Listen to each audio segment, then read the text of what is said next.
Factorisation के इस video में हम आगे बढ़ते हैं। हमने अपने 13th यानी 13वें वीडियो में चर्चा की थी x प्लस वाई क्यूब और x माइनस वाई के क्यूब के, जिसका की वैल्यू हमने बताई थी कि x cube plus y cube plus 3xy और x प्लस वाई है, और x माइनस वाई के क्यूब की वैल्यू है x cube minus y cube equals to 3xy in bracket x minus y. इस पैटर्न पर ही एक ये सवाल मैंने लिया है जो आपको इस समझाने का प्रयास किया है कि इस सवाल से कोरिलेट कैसे करें। इस फॉर्मूले का इसमें एप्लीकेशन आपको दिखेगा। ये सवाल आएगा, ये प्रश्न आएगा कि फैक्टराइज द फॉलोइंग।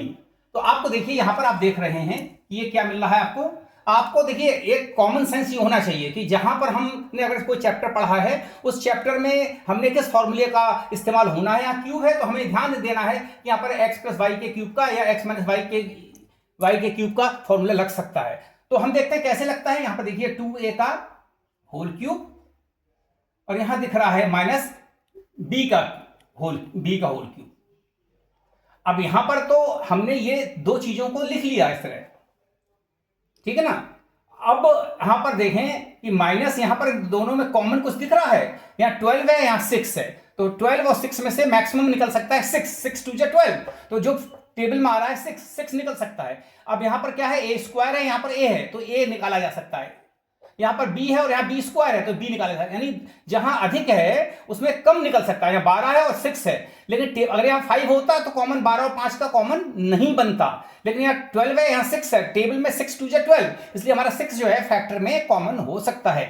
यहाँ a स्क्वायर है, यहाँ पर a है, छोटा क्या है a है तो a निकल आएगा कॉमन में, और यहाँ पर b है, यहाँ b स्क्वायर तो कॉमन छोटा क्या है ये है। तो अब यहाँ पर आप ब्रैकेट में लेंगे तो क्या मिलेगा आपको 6 2 आया, 6 2 12, और a है यहाँ a स्क्वायर तो a बचेगा, और b यहाँ पर चूंकि निकाल लिया तो b नहीं बचेगा। अब यहाँ पर चूंकि माइनस हमने बाहर लिया ब्रैकेट के, तो ये मैंने बताया था कि प्लस जो है माइनस में कन्वर्ट हो जाएगा। 6 निकल चुका है इसलिए 6 की जगह कोई न्यूमेरिकल वैल्यू नहीं मिलेगी, a निकाल लिया आपने है, और b स्क्वायर है और यहाँ b है तो ये b कॉमन मिलेगा। अब आप देख रहे हैं 2a, यहाँ पर 2a का क्यूब माइनस b का cube minus 6ab equals to 2a minus b। अब देखिए आपकी ये फॉर्मूले में आपने देखा था एक्स क्यूब यानी a cube y cube minus 3 first and second, x y है तो एक्स इंटू वाई। अब इसको इस फॉर्मेट में अगर देखें तो हम क्या ये पैटर्न हमें इसमें मिल रहा है 2a cube minus b cube, और ये मिल रहा है आपको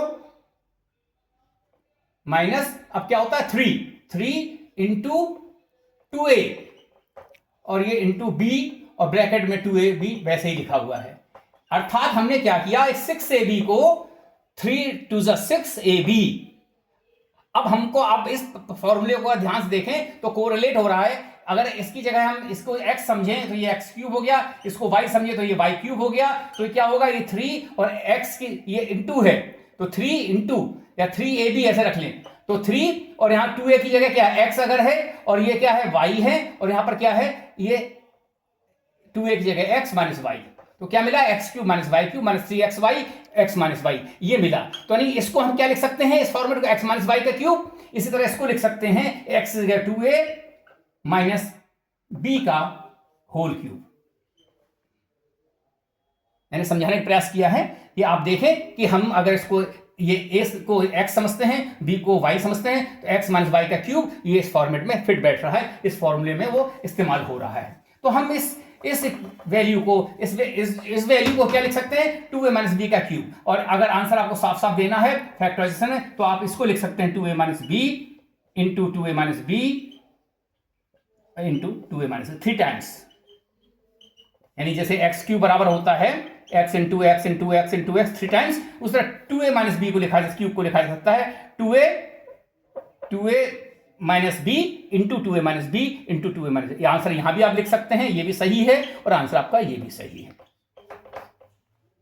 हम आपसे इसी तरह और अच्छे अच्छे प्रश्नों के साथ जुड़े रहेंगे। अभी फैक्टराइजेशन के कुछ और वीडियोस लेकर आपका कॉन्सेप्ट क्लियर करेंगे। बहुत बहुत आभार, धन्यवाद। आप हमारा वीडियो देखिए, इसे शेयर कीजिए और हमसे जुड़े रहिए। धन्यवाद।